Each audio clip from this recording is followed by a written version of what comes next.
Hola con todos, somos el grupo 1 y nuestro grupo está conformado por Cañola Moreira, Melanie Marieta, Choes Conforme Josué Adrián, Fernández Cuatín, Brandon Steven y quien les habla Rodríguez Vélez, Kevin Alexander. Bueno, buenas con todos. Mi nombre es Kevin Alexander Rodríguez Vélez. Soy estudiante de Ingeniería Civil de la UNESUM de sexto nivel y yo les voy a dar una pequeña reseña de lo que es el acero estructural, los tipos y en dónde podemos emplearlo. Bueno, para saber primero qué es el acero, es una aleación que se obtiene primordialmente de la mezcla de. También combina otros elementos tales como el silicio, el fósforo, el azufre y el oxígeno, que aunque estos se encuentren en cantidades mínimas, son los que al final le proporcionan esas características, esas distintivas características al acero. ¿Cómo se fabrica el acero estructural? Primero, el hierro crudo debe triturarse, clasificarse y refinarse para mejorar la calidad. En segundo lugar, debe prácticamente cargarse en un horno para calentarse y que la reacción elimine las impurezas a medida que el hierro, bueno, para que elimine las impurezas a medida que el hierro puro se hunde en el fondo del horno. Por último, cuando se funde el hierro debe extraerse y calentarse para incluir otras sustancias como carbono y el manganeso. ¿Qué usos se le da al acero estructural? Principalmente, bueno, en una de las edificaciones o construcciones civiles en las que nosotros podemos ver que se utiliza el acero estructural son en los puentes, ya que el material utilizado en su construcción debe soportar la tensión de presión. Uno de los mayores beneficios del acero estructural es que se puede crear para mejorar significativamente la resistencia para que cumpla con su propósito. Otra de una obra civil puede ser un edificio de gran altura, que el acero estructural puede resistir increíblemente a vientos, los terremotos u otros desastres naturales. Es debido a su resistencia y flexibilidad, no se romperá bajo presión extrema. Además, al construir estructuras de gran altura, es completamente posible acelerar el proceso de construcción. Eh, las propiedades del acero estructural. Que tiene resistencia al acero estructural, tiene una alta resistencia a la tracción, a la compresión, al corte y a la flexión, lo que le permite soportar grandes cargas y esfuerzos. La ductibilidad, sí, el acero estructural tiene la capacidad de deformarse plásticamente sin perder su resistencia, lo que le permite absorber energía en caso de impactos o sismos. La soldabilidad, que el acero estructural tiene la facilidad de unirse mediante soldadura, lo que permite crear uniones fuertes y duraderas entre los diferentes elementos de la estructura. Y por último les voy a hablar de lo que son los tipos de acero estructural, que están los perfiles, las barras, las placas, los tubos, los ángulos. Mi nombre es Melanie Cañola y voy a explicar sobre las normativas de acero estructural. En Ecuador, las normativas principales para acero estructural están contenidas en la Norma Ecuatoriana de la Construcción, NEC, y específicamente se encuentran en el capítulo dedicado a estructuras de acero, NEC SE-AC.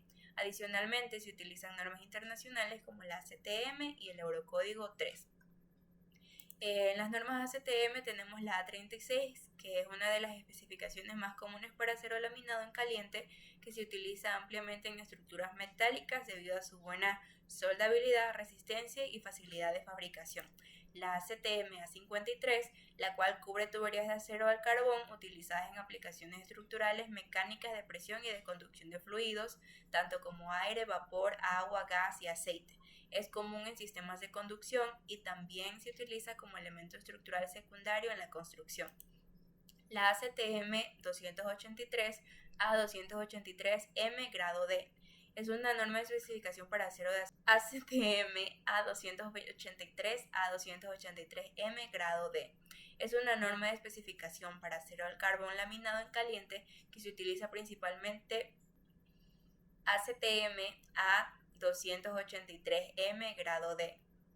Es una norma de especificación para acero al carbono laminado en caliente que se utiliza principalmente para aplicaciones estructurales de uso general, donde no se requiere una alta resistencia mecánica. El grado D es el de mayor resistencia dentro de esta especificación, la ACTM A572, ampliamente utilizado en edificaciones, puentes y estructuras sometidas a cargas sísmicas o dinámicas. Es uno de los aceros más comunes para construcción moderna en América.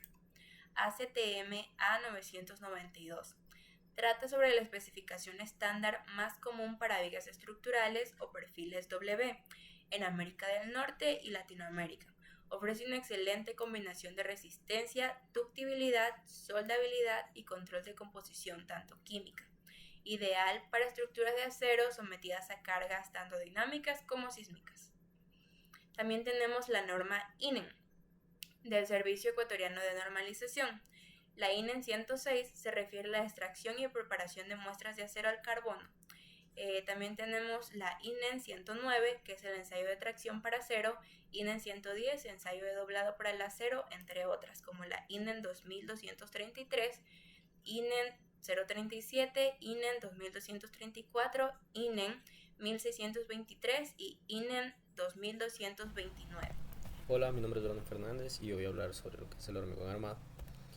Para empezar debemos saber qué es el hormigón armado. El hormigón armado es un material estructural compuesto por varios materiales como cemento, agua, arena, grava. El acero de refuerzo que viene en barras o mallas.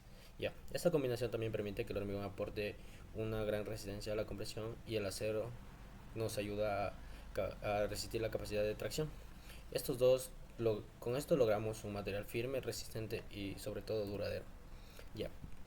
Para saber cómo funciona el hormigón opera a través de un proceso sinérgico en el que el hormigón y el acero se complementan mutuamente.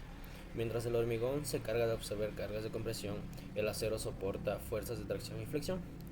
Esto quiere decir que el hormigón cumple una función protectora al envolver al acero, evitando su exposición directo a la humedad o al aire. Esto es a diferencia de estructuras metálicas o losas de estructura, las cuales necesitan un mantenimiento periódico.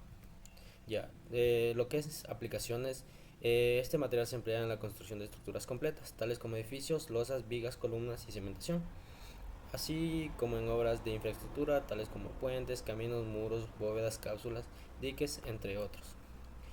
¿Cómo se hace el hormigón? Número 1. Se calcula las dimensiones del elemento, o también conocida como cubical.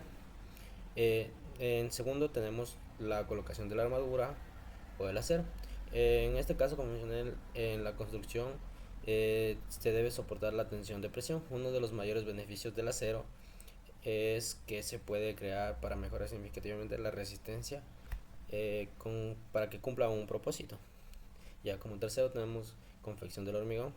Se prepara la mezcla con los componentes antes mencionados, nuevamente como el cemento, agua, áridos, aditivos si es necesario y una dosificación precisa. Cuarto sería lo que es vertir. Se vierte el hormigón en el engofrado, cuidando de no desplazar la armadura. Número 5 y muy importante también, lo que es el vibrado y la compactación.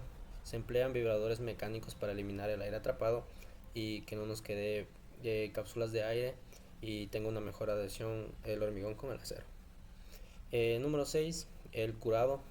Después del hormigón y del fraguado, se debe mantener húmedo por varios días, asegurando así un buen desarrollo de la resistencia. Y para finalizar, el desencofrado, en el cual se retira el molde una vez que el hormigón ya haya alcanzado su resistencia máxima que necesitábamos. Como siguiente voy a hablar del tipo de hormigones armados.